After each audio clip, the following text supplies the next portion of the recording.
Good morning everyone. Today we will explore multi-scalar approach for local regional planning, a perspective that's redefining how we understand and manage spatial development in contemporary India and beyond. Traditionally, planning followed a top-down scalar hierarchy, moving from national to state, district and local levels. Each level worked within its own administrative boundaries, often resulting fragmented outcomes and duplication efforts. However, as we discussed already, our present day challenges from climate resilience to regional connectivity demand a more integrated and networked approach where we as a planner can dig in. This is where the multi-scalar framework becomes very crucial.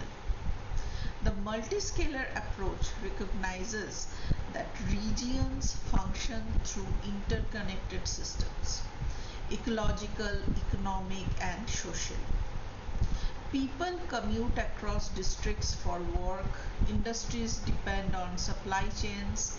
As we know, there is a forward and backward linkages to make the system happen, and that extends across states, and river basins or forest corridors, which are rich natural resources cut through multiple administrative zones.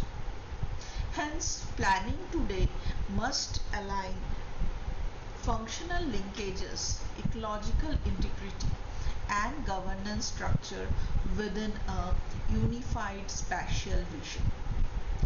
Technically, this involves overlaying functional, ecological and administrative layers using tools like GIS and applying multi-criteria analysis to balance priorities, such as where to invest the infrastructures, where to conserve ecosystem, and how we can implement people-centric programs and projects, governance structures in a unified spatial vision.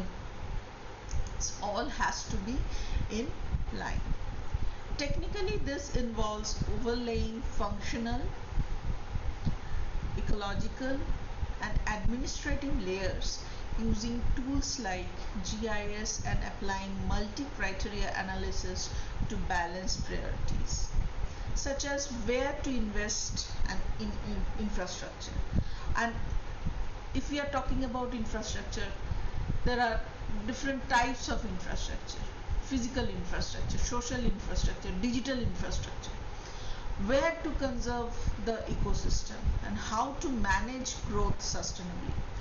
India's recent initiatives like Gati Shakti National Infrastructure Pipeline and Digital India Land Records Modernization already reflected this shift. They move us toward a territorial and multi-scalar mode of governance, where policies and projects are spatially integrated across scales and sectors. Ultimately, the goal of this multi-scalar approach is to create coherent, adaptive and equitable regions where local aspirations connect with regional strategies, and development planning becomes both spatially intelligent and socially inclusive. Moving on to next. If we talk about Indian planning system has traditionally been hierarchical, flowing from the national level to the state, district and local levels. But in today's context, such linear structure no longer capture the complex spatial interaction that shape our economy, ecology and society. The multi-scalar approach re responds to this challenge. It views planning as a network of interconnected scales where villages, towns, districts, and other habitable or naturally uh, uh, remote areas and regions function together through flows of people, goods, information, and resources. This approach emphasizes both horizontal integration across sectors like transport, energy, and water, and vertical integration across levels of governance from the panchayat to national scale. Several national initiatives reflect this transformation. The 73rd and the 74th constitutional amendments laid the foundation for decentralized planning. The aspirational districts program links local data to regional outcome, and most notably the PM Gati Shakti National Master Plan integrates over 1600 datasets from 34 ministries, creating a unified GIS based framework for infrastructure, land use, and decisions. In essence, India is largely institutionalizing a territorial and spatial approach to development, one that overlays functional linkages, ecological boundaries, and administrative jurisdiction through modern data and geospatial tools. The goal is clear: to ensure that local plans reinforce regional vision and that spatial economic ecological coherence guide India's path toward sustainable and inclusive growth.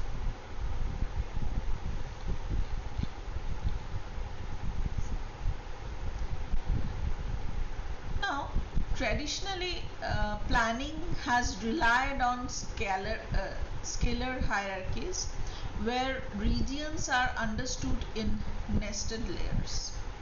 Villages within blocks, blocks within districts, districts within states. This approach emphasizes administrative control and top-down planning, with each level having defined responsibilities. It, it allows for structured decision making but can be rigid and often missing dynamic interaction across scales. In contrast, the spatial network perspective views regions as interconnected systems.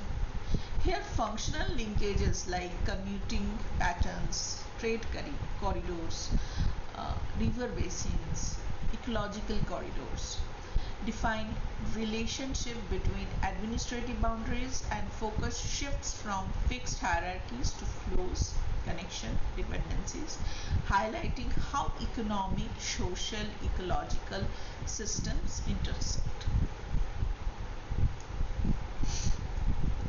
So from a theoretical standpoint, combining these approaches provide planners with a multi-scalar framework.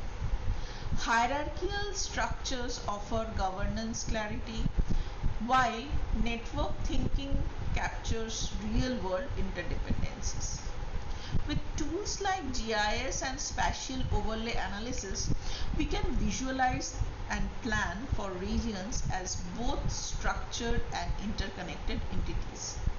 In essence, this shift equips planners to address complex regional challenges, ensuring interventions are not just top-down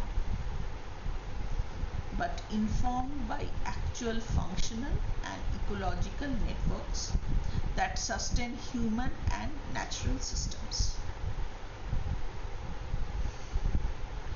Coming on to next, institutional framework in India.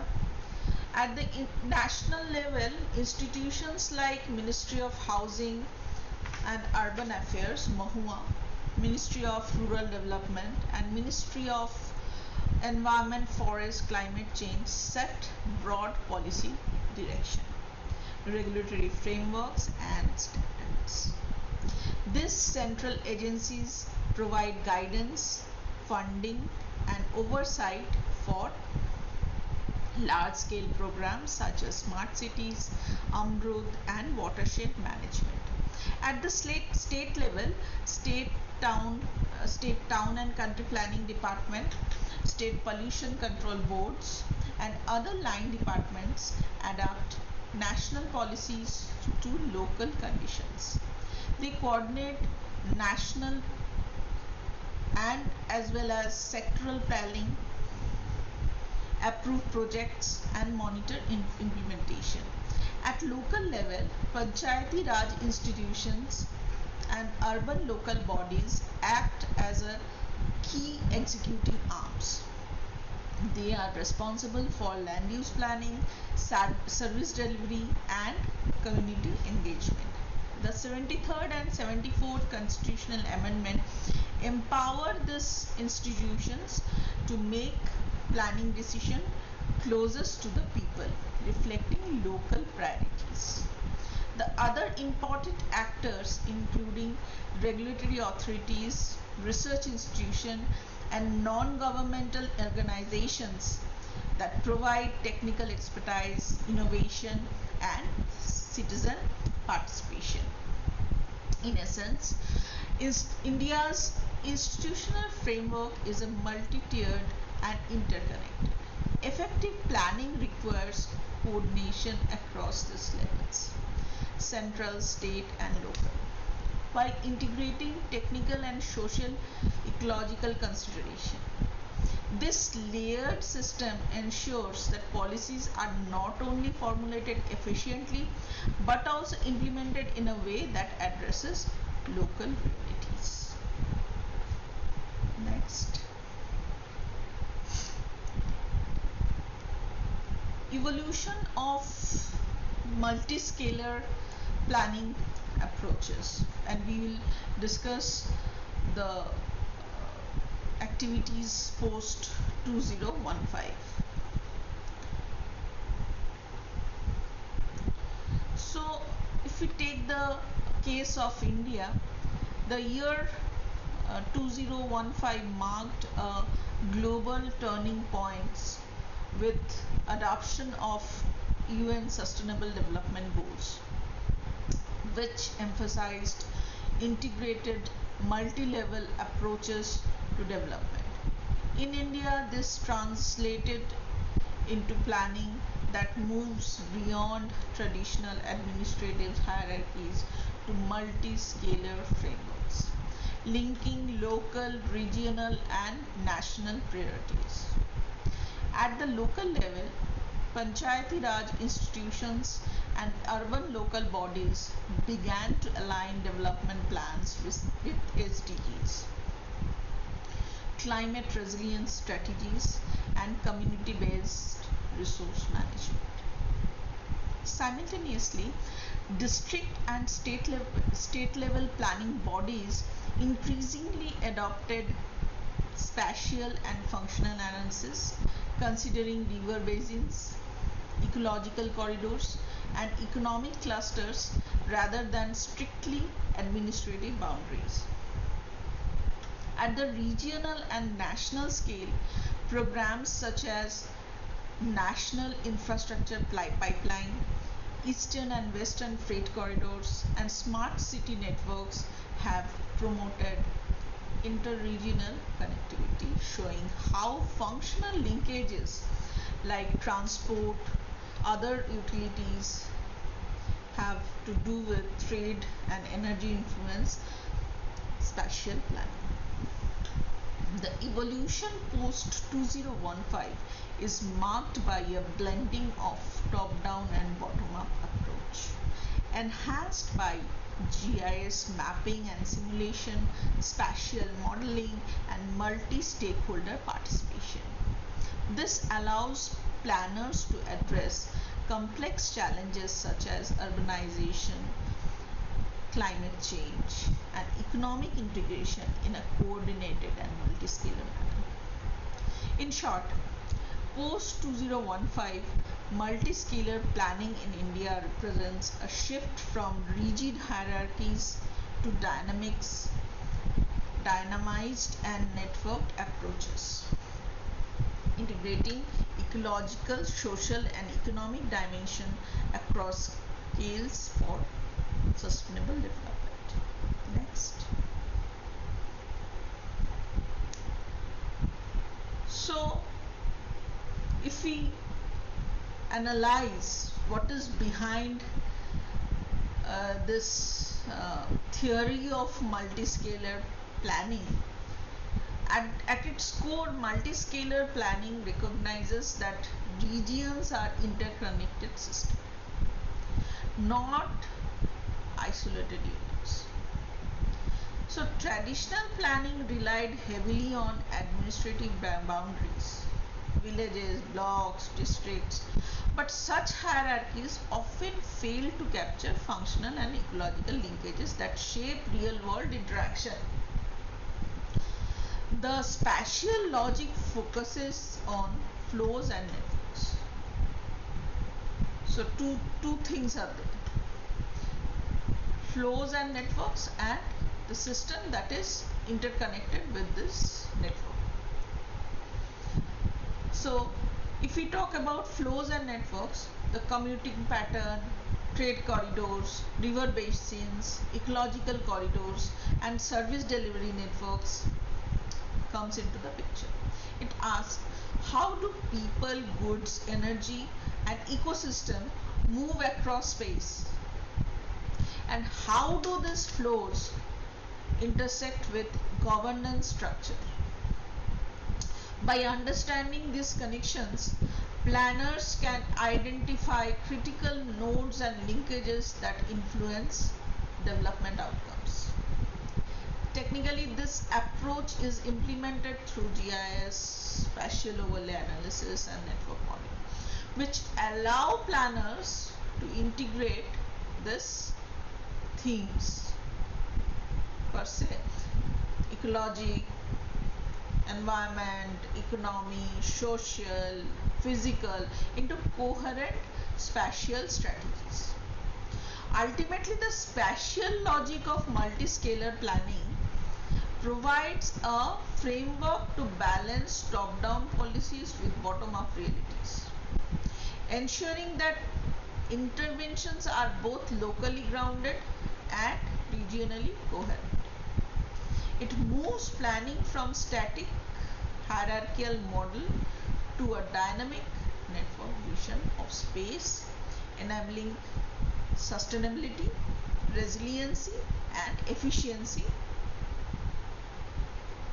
for a better regional development.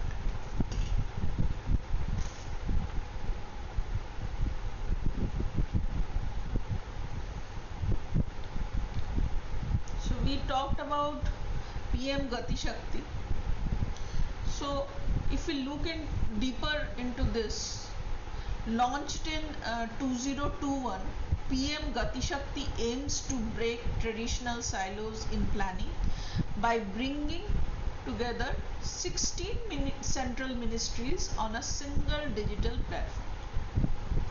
Its core idea is to enable multi-level and multimodal coordination, connecting national, state, and local planning processes for infrastructure development. At the national and regional scale, it focuses on strategic economic corridors, freight networks, and national logistics infrastructure. At the state and district level, it integrates local projects, roads, rail, ports, and energy with regional priorities. The platform's GIS-based mapping allows planners to visualize functional linkages, detect bottlenecks, and optimize resource allocation. This approach embodies multiscalar planning. Top-down direction is synchronized with bottom-up execution. ensuring interventions are spatially coherent, economically efficient and ecologically sensitive. PM Gati Shakti also promotes transparency and real-time monitoring, enabling data-driven decision making. It's very important. In essence, PM Gati Shakti demonstrates how digital tools and integrated spatial logic can transform infrastructure planning, moving India towards a connected and multi-scale development paradigm.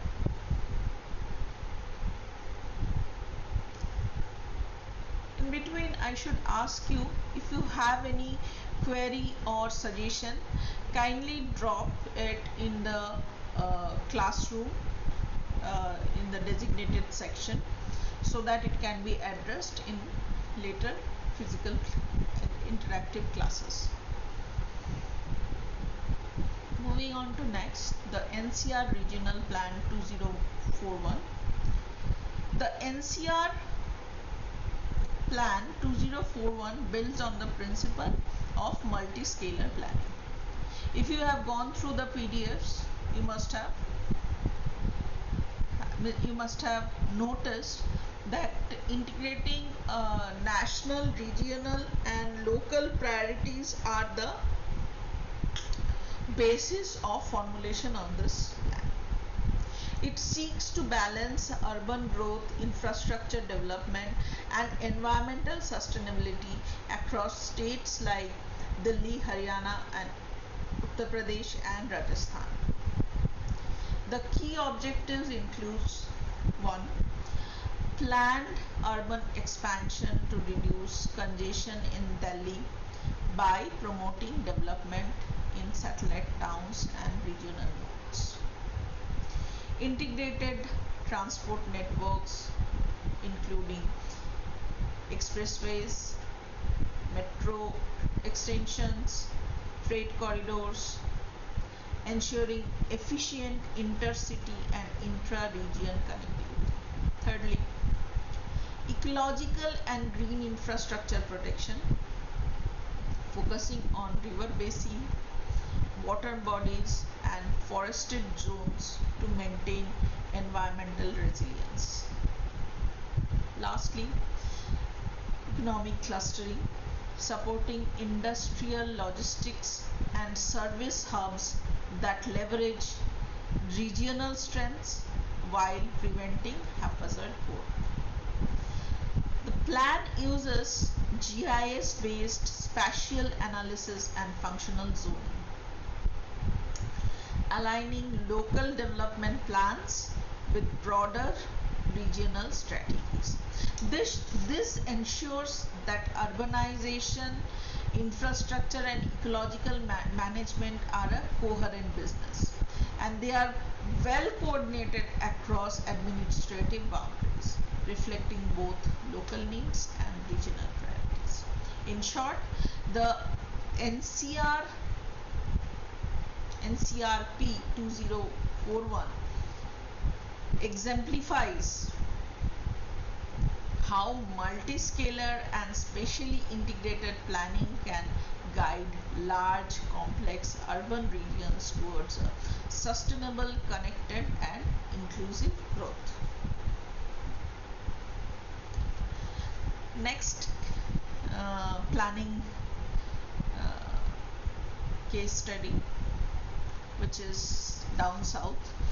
Kerala's People Plan and Decentralized Spatial Network, launched in the late 1990s. Kerala's People Plan exemplifies bottom-up participatory planning. It empowered Panchayati Raj institutions to take the lead in planning, budgeting and decision making at the village and block levels. Local communities were actively involved in identifying priorities, from infrastructure to social welfare. ensuring that development reflected local needs and aspirations. From spatial perspective, the plan introduced a decentralized spatial framework aligning village and block plans with district and state level strategies. GIS mapping and functional analysis were used to identify critical infrastructure, ecological zones, and service delivery networks, creating a coherent linkage between local actions and regional objectives.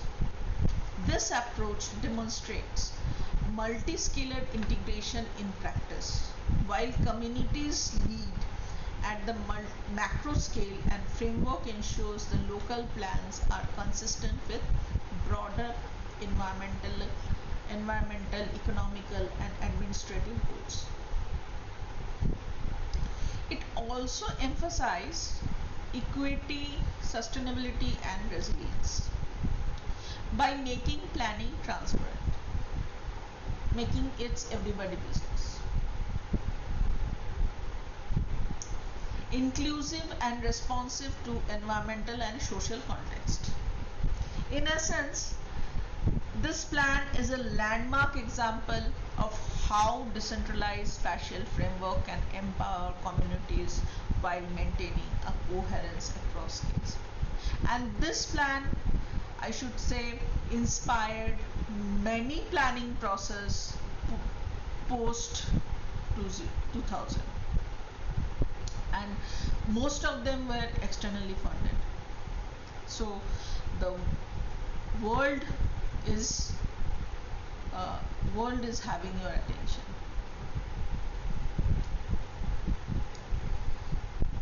So this frameworks empowers communities while maintaining coherence across scales, combining participatory democracy with strategic regional planning.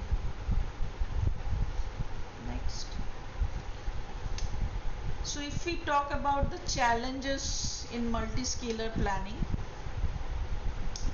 number one, institutional fragmentation. As I am saying, there are many institutes across different scales, different region, different administrative scope and authority. So the coordination and coherence is very difficult, not impossible. Next is the second thing is the data discrepancies. In these third world countries, we are not very good at maintaining data, monitoring data. Data management is a big thing in our planning process. Capacity gaps, obviously, the staff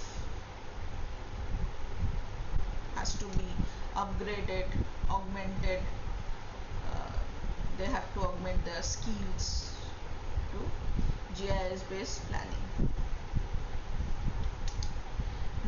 And the staff not necessarily means only the planning professionals, but the related field experts, technical experts. Regulatory misalignment and resource asymmetry. The resource mapping and resource alignment, the budgeting, the natural resources available, the remote area, underprivileged area, all has to be taken into consideration.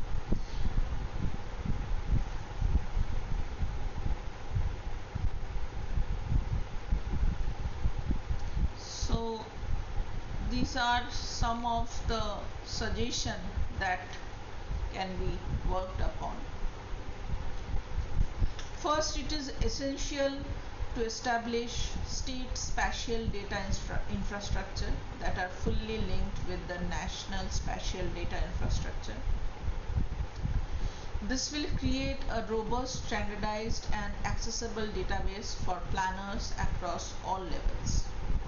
Second, institutionalizing regional planning boards in every state, modeled after bodies like NCRPB and MMRDA, which can provide coordination, oversight, and strategic guidance for regional development. Thirdly, integrating panchayat and urban plans and including the peri-urban area on a unified GIS platform to ensure that local and urban development initiatives are spatially aligned and mutually reinforcing. Fourth, adopting territorial spatial planning principle, summarized as one map, one plan, can unify multi-sectoral and jurisdictional plan into a coherent territorial framework. Fifth, embedding climate and SDG indicators into local and regional plans, which can ensure that sustainability, resilience, and development goals are monitored and addressed at every scale. When you will go for when you have gone for this training at different scale, different level, different authorities, whether it's a state authority or local level authority, you must have noticed the majority of the plans are failed or is not being implemented only because of the fact that the awareness at different levels are not very consistent. So we have to work on that. Sixth point is developing spatial data literacy at district and municipal level. It will obviously empower the local officials to make data driven evidence based decisions.